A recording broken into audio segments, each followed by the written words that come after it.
Pada video kali ini, kita akan membahas tentang penerapan fungsi linear dalam bisnis dan ekonomi.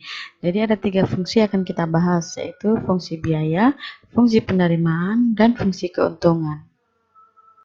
Nah, fungsi pertama yang akan kita bahas adalah fungsi biaya. Jadi fungsi biaya itu biasanya kita sebut dengan biaya total, atau bahasa Inggrisnya adalah total cost, sehingga kita simpulkan TC. Jadi total biaya total itu TC. Nah, biaya total itu adalah keseluruhan biaya yang dikeluarkan oleh perusahaan dalam menjalankan operasi bisnisnya. Nah, biaya total itu sendiri dibagi atas 2, yaitu biaya tetap dan biaya variabel. Jadi biaya tetap itu bahasa Inggrisnya adalah fixed cost, sehingga kita simbolkan dengan FC, dan biaya variabel yaitu variable cost yang kita simbolkan dengan VC. Nah, biaya tetap tidak tergantung pada produksi atau output Q, karena berapapun besar variabel Q atau perubahan pada Q tidak akan mempengaruhi biaya tetap. Sedangkan biaya variabel itu tergantung pada produksi atau output, sehingga variable cost itu atau FC atau VC ya, itu kita bisa simpulkan VC sama dengan fungsi dari Q. Kenapa? Karena biaya variabel itu tergantung dari besarnya produksi atau output.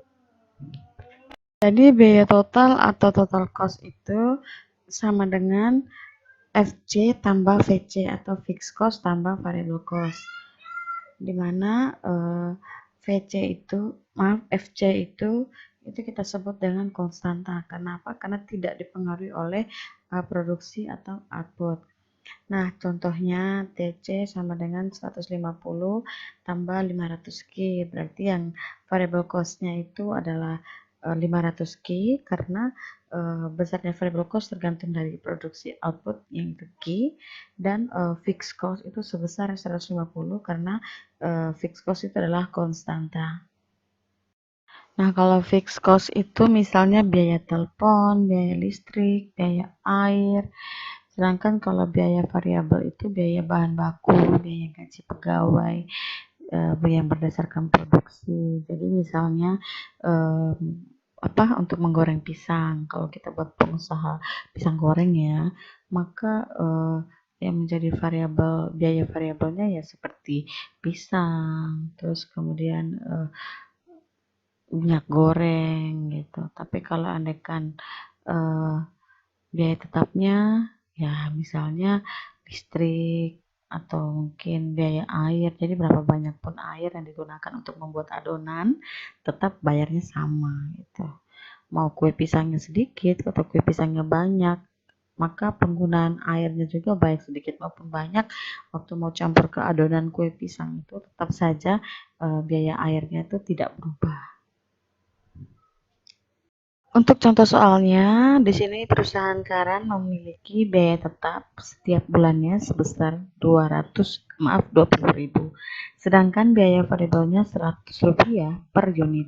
Nah, kita akan menentukan fungsi biayanya, terus kemudian kita akan menentukan berapa besarnya biaya tetap dan biaya variabel jika produksinya sebanyak 500 unit, dan bagaimana kita menggambarkan kurvanya. Nah, seperti yang kita ketahui,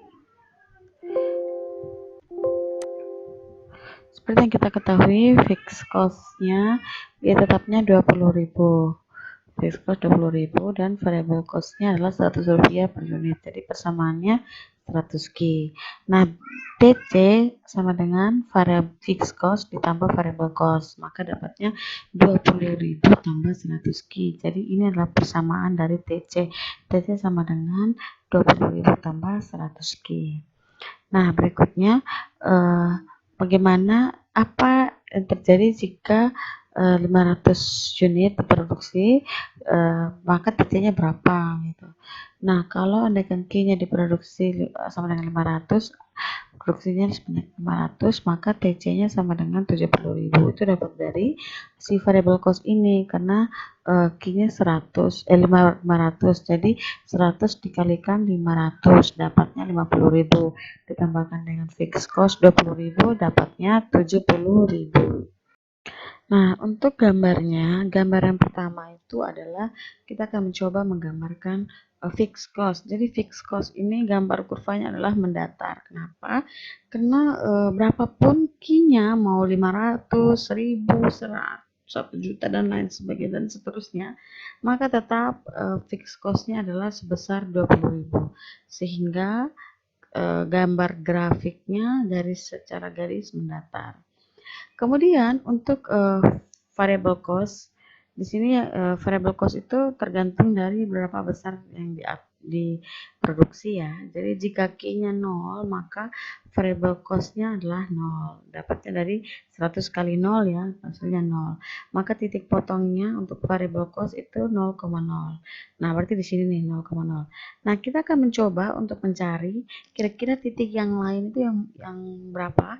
Jadi ini sampai tak terhingga ya titik-titik yang dilalui oleh variable cost. Tapi kita mengumpamakan atau mengasumsikan bahwa jumlah yang diproduksi itu adalah 500. Apa yang terjadi?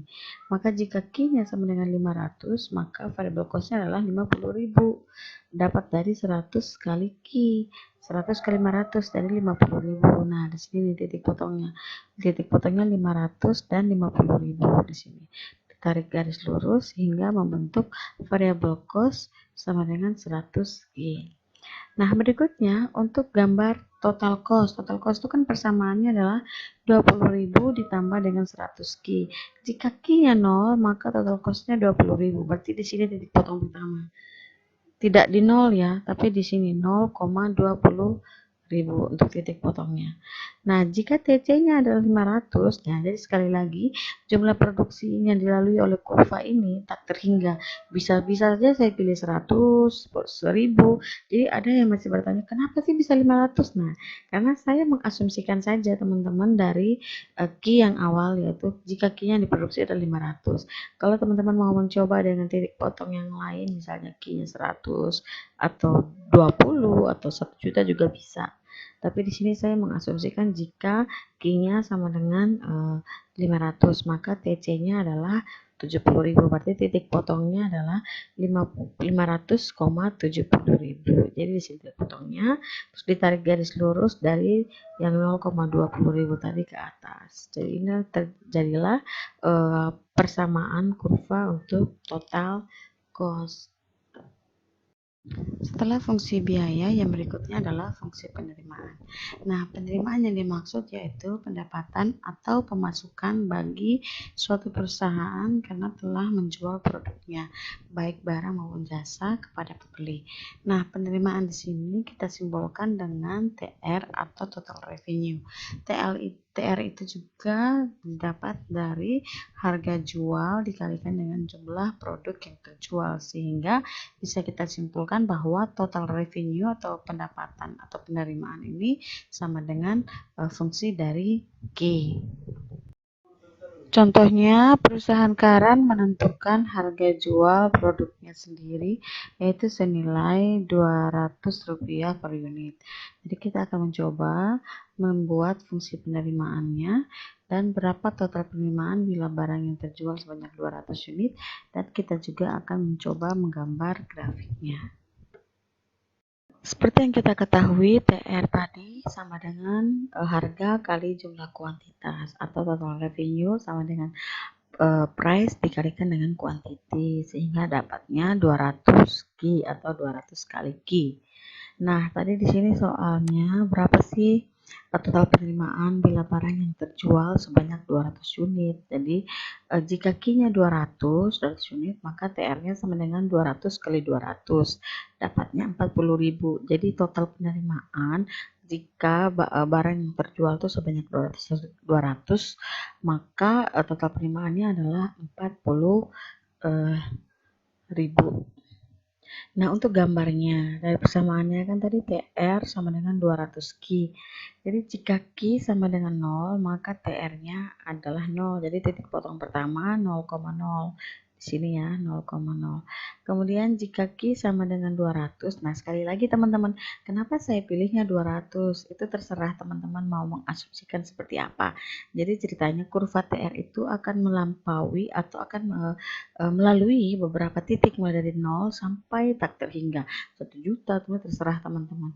Nah begitu juga Q-nya bisa 0, 1, 2, 3 dan seterusnya. Jadi di sini sekali lagi saya mengasumsikan Q-nya 200 karena biar sama dengan soalnya yang sebelumnya, yaitu jika Q-nya 200 terjual gitu.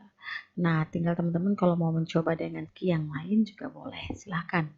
Nah, jika Q-nya 200 maka TR-nya adalah 40.000. Dapat dari 200 kali Q ya, 200 jadi darinya 40.000. Nah, titik potong kedua adalah 200 dan 40.000. Ini di sini kita potongnya. Terus kemudian ditarik garis lurus dari 0,0 sampai tak terhingga. Kemudian di sini pertemuannya yaitu 200,40.000.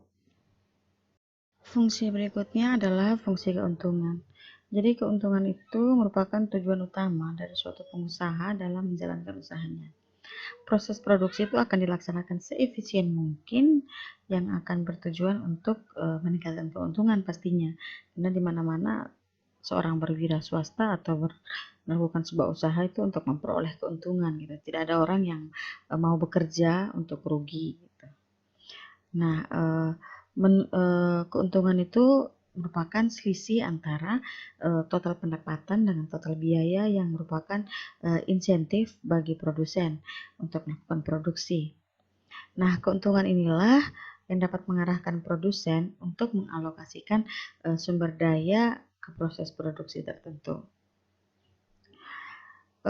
Keuntungan menurut ekonomi juga ini merupakan surplus atau kelebihan pendapatan total atau ya pendapatan total atas semua biaya produksi yang dikeluarkan oleh perusahaan. Termasuk di dalamnya itu biaya untuk pembelian sumber-sumber produksi yang digunakan untuk memproduksi suatu output tertentu. Nah, yang juga termasuk dalamnya itu adalah biaya atau pendapatan bagi pemilik modal yang besarnya sama. Jadi keuntungan total itu merupakan penerimaan total dikurangi dengan biaya total. Keuntungan total itu akan mencapai maksimum apabila selisih positif antara total revenue dan total cost itu mencapai angka terbesar. Secara sistematis, laba juga kita akan rumuskan dengan persamaan atau rumus P sama dengan TR kurang TC. Jadi kalau TR-nya itu nanti lebih besar dari TC, maka dianggap bahwa bisa diperhatikan bahwa produsen itu akan mengalami keuntungan atau laba.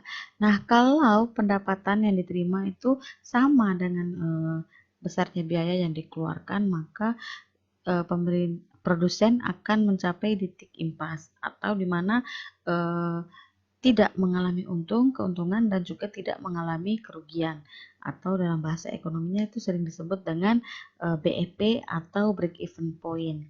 Nah, jika TR atau total revenue pendapatan yang diterima lebih kecil dari berapa besar yang dikeluarkan, maka otomatis produsen tersebut akan mengalami kerugian. Contohnya, perusahaan Karan memiliki fungsi biaya yaitu TC sama dengan 20.000 tambah 100 Q, sedangkan fungsi penerimaannya TR sama dengan 200 Q. Maka kita akan mencoba untuk mencari fungsi dari keuntungan, terus berapa jumlah yang terjual jika perusahaan pada dalam kondisi break even point. Apa yang terjadi jika perusahaan menjual produknya sebanyak 300 unit, dan kemudian kita akan mencoba juga untuk menggambarkan grafiknya. Untuk jawaban pertama dari pertanyaan apa fungsi keuntungannya? Nah, fungsi keuntungan yang kita ketahui itu sama dengan TR kurang TC. Persamaan TR tadi adalah 200 Q, sedangkan persamaan TC adalah 20.000 tambah 100 Q. Minus dikalikan positif dapatnya minus, minus dikali positif dapatnya minus, sehingga Persamaan untuk keuntungan adalah Pi sama dengan atau keuntungan sama dengan 200 Ki kurang 20.000 Ki, kurang 20.000 kurang 100 Ki. 200 kurang 100 dapatnya 100 Ki kurang 20 Ki.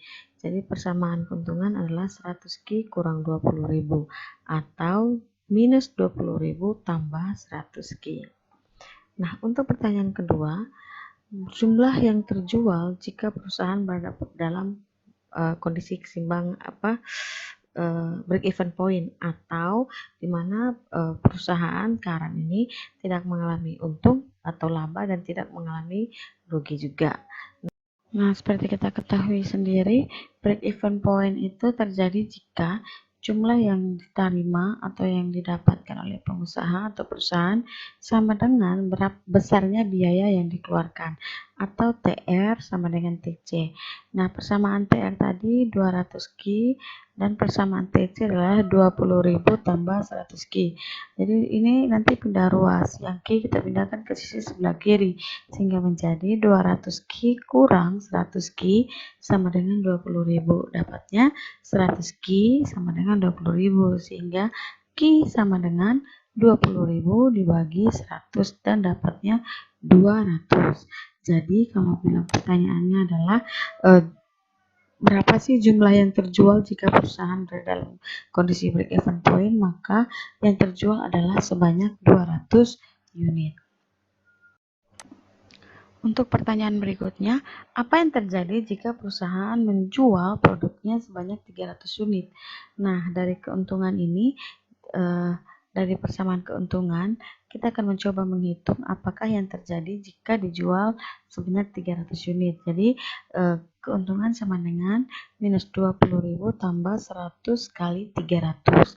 Karena jika Ki-nya 300, maka keuntungan yang diperoleh adalah 10.000. Jadi, kalau perusahaan menjual 300.000, maka keuntungan yang diperoleh adalah 10.000. Nah, untuk gambarnya sendiri teman-teman, kita sudah coba gambar untuk TC dan TR pada persentase sebelumnya, slide sebelumnya. Seperti ini untuk persamaan TR dan yang ini untuk persamaan TC-nya. Nah, kalau digabungkan menjadi satu, teman-teman, hasilnya akan menjadi seperti ini. Nah, perusahaan akan mengalami tidak untung dan tidak rugi jika memproduksi barang sebanyak 200 unit. Nah, jadi kalau perusahaan mau rugi, silahkan perusahaan memproduksi barang dengan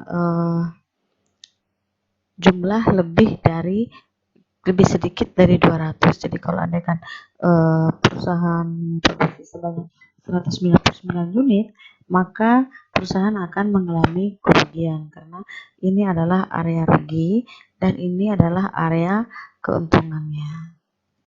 Nah, dengan cara seperti ini, perusahaan bisa mencegah terjadinya kerugian. Jadi, jika ingin mendapatkan keuntungan, maka harga minimalnya adalah 40.000 dan kuantitas yang diproduksi minimal adalah 200.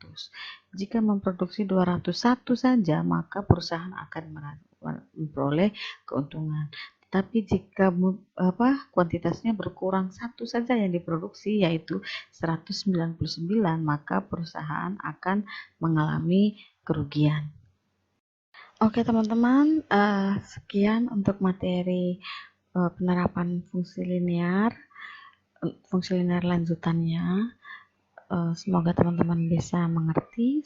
Kalau mau tanya silakan komen, jika ada salah dalam perhitungan silakan komen dan mohon di subscribe dan like jika teman-teman mengerti dengan video ini.